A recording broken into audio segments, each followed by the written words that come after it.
Coffee Bûche de Noël. It consists of an almond praline creamy layer holding 2 Savoyardi sponges soaked in rich coffee syrup.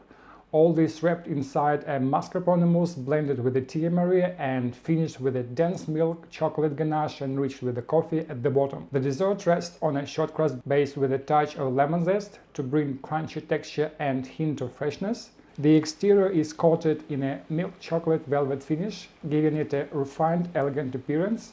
The design is minimalistic and clean because there is really no need for extra decoration when the silicone mold itself provides such creative details. In this case, the coffee mat beans gave the mousse a beautiful coffee bean imprint. This video is made for demonstration purposes. You will find detailed tutorials for each of the components linked in the description below and appearing throughout this video as a pop-up links. You can also find the full recipe in the description and don't miss the cross-cut view at the end of the video.